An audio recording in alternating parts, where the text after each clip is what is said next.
Um bom dia, meu amigo, minha amiga, seja muito bem-vindo a mais um vídeo aqui do nosso canal. Hoje a gente vai fazer análise sobre alguns acontecimentos importantes que aconteceram no cenário político ontem, tá? Só para você se situar, hoje é dia 24 de janeiro e a gente está repleto de informações.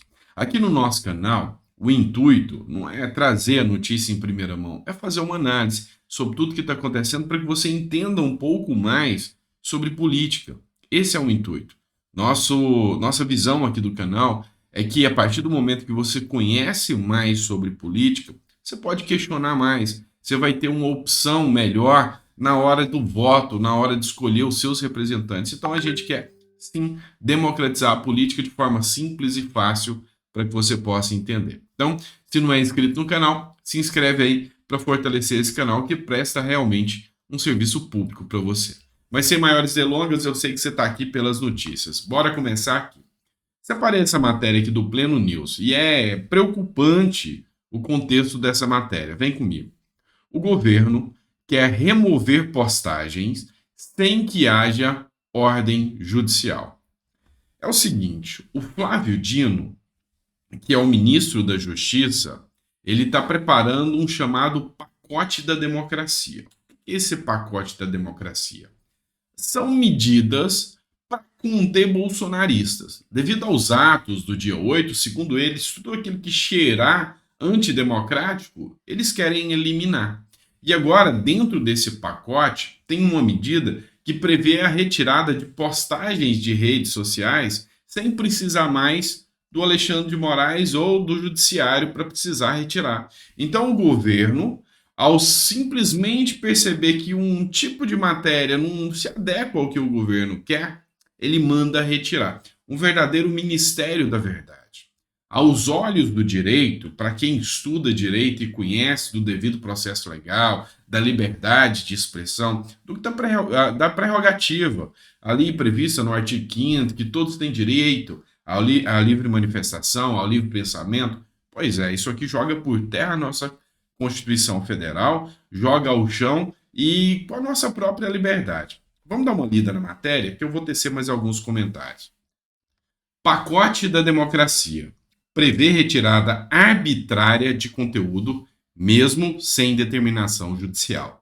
Como eu disse, é um pacote que está sendo preparado pelo ministro Flávio Dino, e aqui tem algumas críticas, tá? O Flávio Dino, ele é autodeclarado comunista, tá? Então, até o final do ano passado, ele era integrante do Partido Comunista do Brasil, já deu várias reportagens nesse sentido.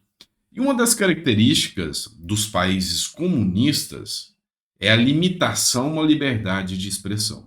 E como Flávio Dino é o responsável pela edição desse pacote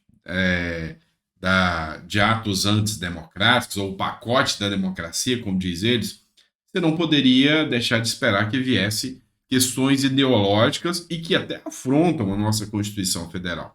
Bora lá, vamos assistir aqui, vamos fazer uma leitura só para você entender. No pacote de ações que o governo Lula quer aprovar como resposta às manifestações radicais em 8 de janeiro, no Distrito Federal, está a retirada de conteúdos classificados como ilegais das redes sociais, antes mesmo de qualquer intervenção judicial. No Brasil, tem um princípio que chama o princípio da ampla defesa, do contraditório e do devido processo legal. Sabe o que eles estão fazendo? Rasgando e jogando fora. O denominado pacote da democracia contém 2 projetos de lei e uma emenda constitucional. Os textos das propostas está sendo editado pelo secretário de Assuntos Legislativos do Ministério da Justiça, Elias Vaz. O texto definitivo será apresentado nessa semana pelo ministro da Justiça, Flávio Dino. A estratégia do governo federal é responsabilizar criminalmente indivíduos que promovam a violência contra as instituições na internet, penalizando as plataformas que não acatarem a decisão de remoção do conteúdo impróprio. Com a medida, o atual governo centraliza em suas mãos o crivo da autorização daquilo que ele considera próprio ou impróprio e determina sua remoção sem que haja necessariamente decisão judicial para tal. Ainda, o Combo pela Democracia prevê a federalizar policiais do Distrito Federal e endurecer penas de crise contra a harmonia democrática. Isso aqui dá para resumir com uma palavra, tá? Censura, tá? Censura. Por quê? Porque a partir do momento que o governo dita as regras do que você pode ou não dizer, criminalizando a pessoa que disse nas redes sociais e até a plataforma, funciona assim. Se eles entenderem que o conteúdo que eu postei ou que você postou é inadequado, eles vêm e mandam retirar o meu conteúdo e que a plataforma retire. Se a plataforma não retirar, pena de multa aplicada pelo próprio governo. Isso não tem base democrática, isso não tem de forma alguma qualquer respaldo constitucional. Estão rasgando a nossa Constituição. Agora eu vou trazer para você um outro editorial do Mário Sabino, do Metrópolis. Essa aqui, sem sombra de dúvidas, uma análise interessante e corajosa, sabendo o que vem pela frente, tá? Olha só, o velho e mau Lula está de volta. Essa é a análise do Mário Sabino. O que ele coloca logo no começo aqui? Este é o nosso Lula, sujeito que empresta dinheiro a caloteiro e é capaz de comparar a Ucrânia invadida à Venezuela ditatorial. Dentre as falas do Lula, que está lá com o Alberto Fernandes na Argentina, uma coisa chamou atenção. Lula falou, em defesa de Cuba, que o Brasil tem o regime dele, os Estados Unidos têm o regime dele e que Cuba tem o regime deles. E que a gente tem que respeitar o regime que Cuba tem. Afinal, os cubanos escolheram daquele jeito.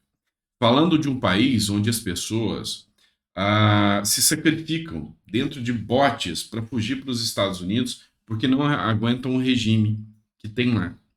Falando de um país onde as pessoas saíram para as ruas gritando libertar, libertar, ou seja, querem liberdade e foram presos por se manifestar.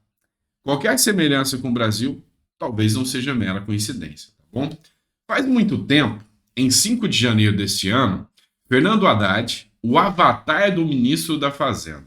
Só para te conceituar, o Avatar é um filme, e eu até assistia esses dias atrás.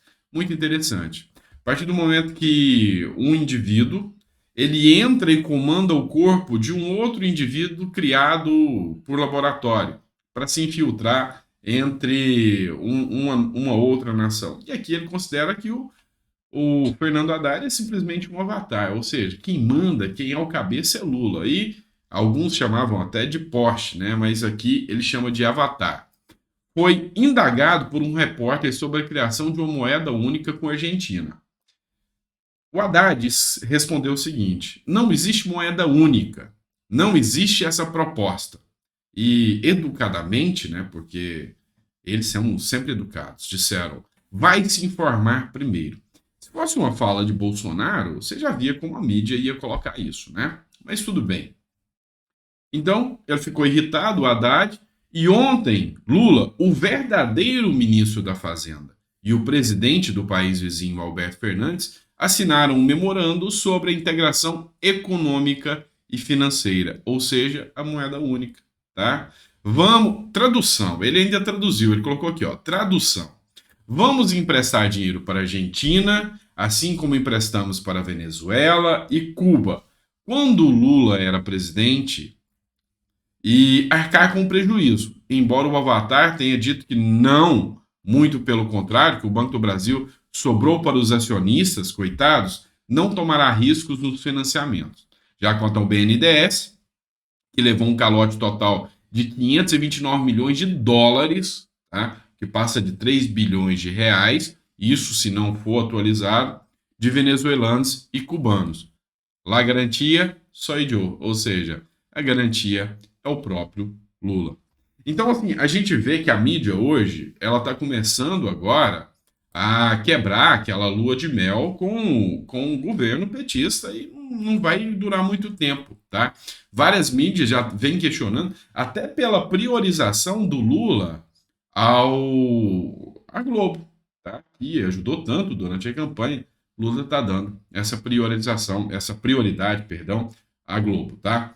Ó, Venezuela e Cuba ainda devem 529 milhões ao Brasil de empréstimos do BNDES não pagos, ou seja, dólares, tá? Eu estou falando de bilhões de reais não pagos. Essa matéria do CNN Brasil que corrobora isso aqui. Pessoal, para o vídeo não ficar extenso, tá? Essa matéria é do estado de Minas, tá? O homem do relógio foi preso e aguardava-se maiores respostas, e ainda se aguarda maiores respostas sobre o caso daquele homem que estava lá e que quebrou o relógio, que fez aquelas ações. O que se sabe até agora, tá? O que se sabe até agora? Ele foi preso em Uberlândia, tá? Ele é morador de Catalão, o nome dele é Antônio Cláudio Alves Ferreira, tá? Foi dentro da casa dele, foi constatado que ele tinha a bandeira do Brasil, tá? Que ele tinha um boné do Bolsonaro dentro da casa dele e que ele já tinha participado de algumas manifestações de frente ao QG, saindo de Catalão, Goiás, indo para Brasília, tá? Essas declarações foram feitas pela mulher que alugava a casa dele. Até então não tem mais informações, tá? Só que assim, uma coisa é certa, é necessário a instauração de uma CPI, tá? Para que possa averiguar quais as verdadeiras motivações e quais as verdadeiras razões, tá? De que algumas pessoas tomaram essas atitudes imbecis de invadir o Congresso, tá? Invadir a sede da Câmara dos Deputados, do Senado e do STF. E olha só, isso aqui deu narrativa para situações como o pacote antidemocrático. Tá? Por que eu estou dizendo isso? Porque isso aqui, tá? Com toda certeza, tem características de que houve uma manipulação nessa situação aqui para que chegasse até esse roteiro. Agora, quem são os responsáveis? É uma CPI que vai apurar. Quem são os responsáveis por essa situação? Uma CPI deve apurar. Mas, reitero, uma CPI tem um devido processo legal, uma CPI apura os fatos de acordo com a realidade, ela analisa de acordo com aquilo que tem que ser feito, dando contraditória, ampla defesa e com uma investigação séria, e não com uma persecução dos opositores. Tá bom? Espero que você tenha gostado do vídeo. Obrigado por ter ficado até o vídeo. O seu comentário para mim é importante, o que você gostou, o que não gostou do conteúdo, tá? Isso é importante aqui para a gente poder aprimorar e crescer o canal de forma clara, límpida, dentro do amplo debate político, discutindo ideias e valores. É assim que se constrói a democracia de verdade, tá bom? Um abraço, fiquem com Deus e até o próximo vídeo.